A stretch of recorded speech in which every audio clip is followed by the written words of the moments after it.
আসসালামু আলাইকুম শেখ। ওয়ালাইকুম আসসালাম ওয়া রাহমাতুল্লাহি ওয়া বারাকাতুহু। আমেরিকা থেকে বলছি। আমাদের জন্য দোয়া করবেন, আমার সন্তানদের জন্য দোয়া করবেন শেখ। দোয়া শেখ কবুল করুন।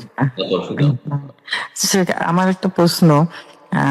আমরা জানি যে অভিশাপ কাউকে অভিশাপ দিলে অভিশাপটা ততক্ষণ আসমানে নাকি চলতে থাকে যতক্ষণ হয় তার উপরে পড়ে, অথবা যাকে অভিশাপ দেওয়া যায়। এই ক্ষেত্রে কেউ যদি রাগের মাথায় অভিশাপ দিয়ে ফেলে, সেই থেকে করণীয় কি? যে পরে মাথা ঠান্ডা হলে যদি কাউকে লানত করে থাকে, অভিশাপ করে থাকে, হ্যাঁ, আর সেটা এমন কাউকে করে থাকে যে ক্ষতি হয়ে গেলে তার কষ্ট হবে। জালেমকে নয়। জালেমকে কেউ লানত করে অভিশাপ দিয়েছেন, তাহলে তো জালেম ধ্বংস হোক, জালেমের ক্ষতি হোক, জালেম প্রতিহত হোক, এটা তো সবার কামনা।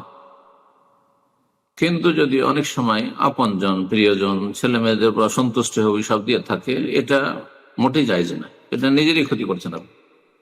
কখনো করবেন আত্মীয় স্বজন হঠাৎ করে একটু রাগ হলো, অভিশাপ দিয়ে দিলেন। স্বামীর রাগ হলে স্ত্রীর বা অভিশাপ দিয়ে দিলেন, স্ত্রীর রাগ হলো স্বামীর উপর দিলেন অভিশাপ, বদদোয়া, না, মোটেই জায়েজ নাই। পরে আপনি কষ্ট পাবেন, কষ্ট পাবেন। সুতরাং এরকম ক্ষেত্রে সাথে সাথে যদি অধৈর্য হয়ে মুখ দিয়ে এরকম কোনো কথা বেরিয়ে যায়, তাহলে তওবা করবেন। অভিশাপ দিয়ে দিয়েছেন, তওবা করবেন এবং আল্লাহর কাছে বলবেন যে আল্লাহ, আমি অভিশাপ দিয়েছিলাম। যেমন নবী সাল্লাল্লাহু আলাইহি ওয়াসাল্লাম থেকে একটি রিওয়ায়াত রয়েছে যে নবী সাল্লাল্লাহু আলাইহি ওয়াসাল্লাম ইন্তেকালের পূর্ব মুহূর্তে বলেছিলেন যে আল্লাহ, যদি আমি কাউকে গালমন্দ করে থাকি, বকাঝকা করে থাকি, অথবা কাউকে অভিশাপ দিয়ে থাকি, তাহলে সেটি তার জন্য রহমত করে দাও, সেটি তার জন্য রহমতের ওসিলা করে দাও।